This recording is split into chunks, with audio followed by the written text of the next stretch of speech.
இன்ஃபோர்நெட்டின் சமூக பார்வை. விளையாட்டு வீரர்களின் கனவு அப்படின்னு சொன்னாலே ஒலிம்பிக் போட்டிகளை நம்ம சொல்லலாம்.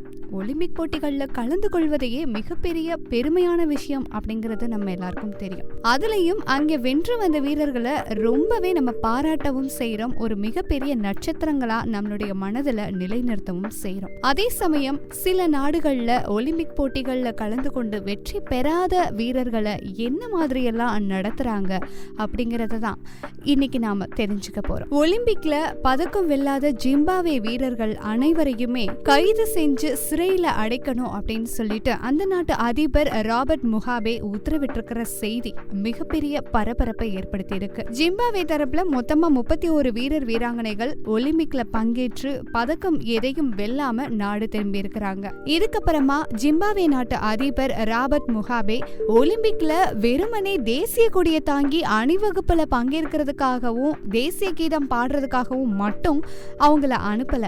பதக்கம் வெல்லாத இந்த எலிகளுக்கு அதிக தொகையை செலவழிச்சிருக்கிறோம் அப்படின்னு சொல்லிட்டு ரொம்ப கொந்தளிப்போடையே பேசியிருக்காரு. அந்த வீரர் வீராங்கனைகளை கைது செய்யணும் அப்படின்னு சொல்லிட்டு உத்தரவிட்டுள்ளதாகவும் தகவல்லாம் வந்திருக்கு. ஆனா இந்த தகவல் முற்றிலுமா போய் அப்படின்னு சொல்லிட்டு ஜிம்பாவே அரசு விளக்கமும் அளித்திருக்கிறாங்க. இன்னும் ஒரு சம்பவம் என்ன அப்படின்னா, இதே மாதிரி ஒலிம்பிக்ல பதக்கம் வெல்லாத வடகொரிய வீரர்களை நிலக்கரி சுரங்கங்கள்ல கூலி தொழிலாளியா வேலைக்கு அமர்த்த அந்நாட்டு அதிபர் கிம் ஜாங் உன் உத்தரவிட்டிருக்கிற தகவல்களும் வெளியாயிருக்கிறது ஒரு முக்கியமான விஷயம். விளையாட்டு வீரர்களை ஊக்கப்படுத்துறது ரொம்பவே முக்கியம். போய் பங்கேற்றிருக்கிறாங்கன்ற அந்த பெருமிதம் நம்ம எல்லாருக்கும் வேணும். அவங்கள மதிக்கவும் செய்யணும். இந்த மாதிரி சம்பவங்கள் உலகத்துல அங்கங்க நடந்துகிட்டு தான் இருக்கு. இதை பத்தின உங்களுடைய கருத்துக்களை நம்மளுடைய கமெண்ட் பகுதியில பதிவிடலாம். இந்த மாதிரி சமூக அக்கறையோட பல விஷயங்களை தெரிஞ்சுக்கலாம். சப்ஸ்கிரைப் பண்ணுங்க இன்ஃபோர்நெட்.